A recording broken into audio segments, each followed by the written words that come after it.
5 seconds. Start.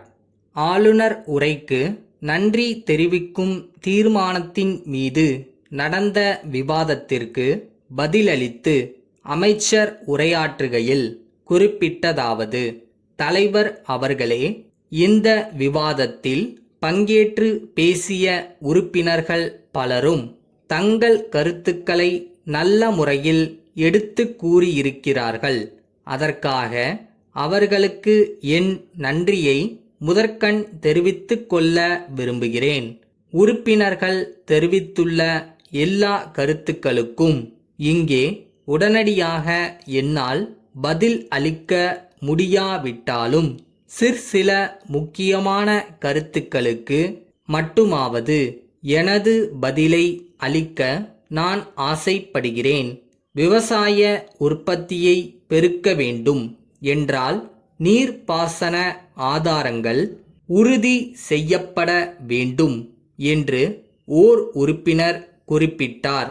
பாசன ஆதாரங்களான ஏரிகள், குளங்கள் செப்பனிடப்பட்டு சீர் செய்யப்பட்டு நல்ல முறையில் பராமரிக்கப்பட்டு வருகின்றன என்பதை இந்த அரசின் சார்பாக சொல்லிக் கொள்கிறேன். மின்சார இணைப்பு, மின் தட்டுப்பாடு பற்றிய பல குறைகள் எடுத்து கூறப்பட்டன. இந்தியாவிலேயே நல்ல முறையில் செயல்பட்டு வருவது நம் மாநில மின்சார வாரியம்தான். யாரும் இதை மறுக்க முடியாது. இருந்தாலும் சிற்சில இடங்களில் தேவையான ஜாமான்கள் இருப்பு இல்லாத காரணத்தால் வேலைகள் நடப்பது தாமதம் ஆகிறது.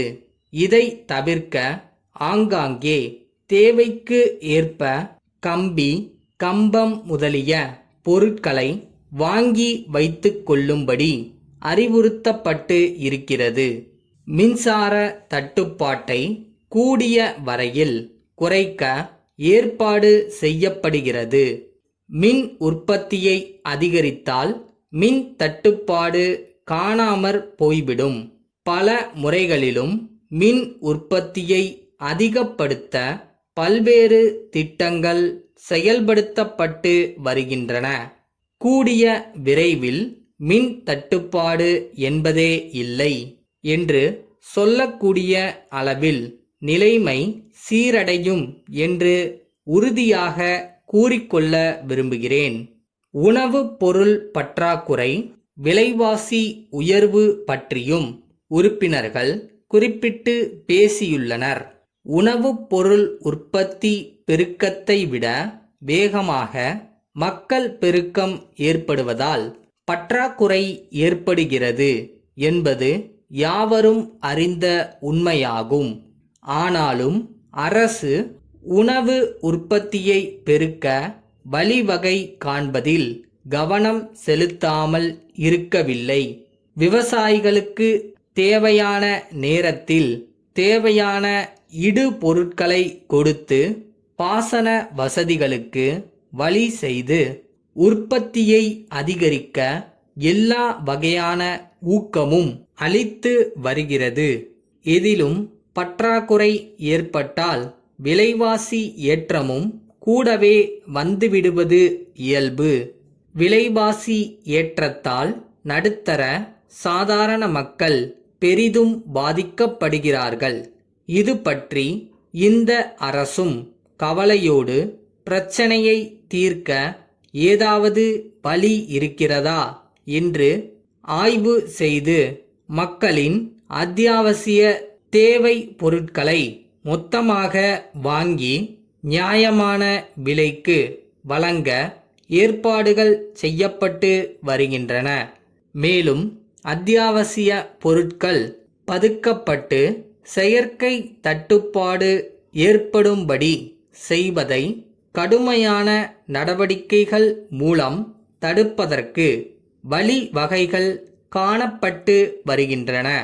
மேட்டுப்பாளையம் திருவாளர்கள் தங்கம் சகோதரர்களுக்கு சென்னை சினிமா தயாரிப்பாளர் கிருஷ்ணன் எழுதிய கடிதம்.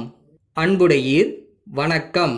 எங்களது கம்பெனியின் சார்பாக நாங்கள் தயாரித்து வரும் புதிய தயாரிப்பு படத்தினை தங்களது பகுதியில் கடந்த 1 மாத காலமாக படம் பிடிக்க நாங்கள் வந்திருந்த போது தாங்கள் எங்களுக்கு உதவியமைக்கு எங்களது நன்றியை தெரிவித்துக் கொள்கிறோம். எங்களது சினிமா கலைஞர்கள் தங்கிக் கொள்ளவும் அவர்களுக்கு தேவையான பொருட்களை வாங்கிக் கொள்ளவும் தங்களது சகோதரர்கள் இருவரும் மிகவும் இணைந்து செயல்பட்டு எங்களுக்கு உதவினார்கள் என்பது எங்களுக்கு பூரிப்பு அளிக்கக்கூடியதாக அமைந்துள்ளது. மேலும் முக்கிய கலைஞர்கள் வசதியாக தங்கிக் கொள்ளும் வகையில் தங்களது தொழிற்சாலையில் உள்ள விருந்தினர் மாளிகையில் தங்கும் வசதி செய்து கொடுத்தமைக்கும் சில காட்சிகளை படம் பிடிக்க தங்களது தொழிற்சாலையை பயன்படுத்திக் கொள்ள அனுமதி வழங்கியமைக்கும் நாங்கள் உவகையுடன் நன்றி தெரிவித்துக் கொள்கிறோம். தாங்கள் ஒருமுறை சென்னைக்கு தங்களது குடும்பத்துடன் வந்து எங்களுடன் சில நாட்கள் தங்கியிருக்க அன்புடன் கேட்டுக்கொள்கிறோம். தங்கள் நம்பிக்கையுள்ள கிருஷ்ணன் சகோதரர்கள்.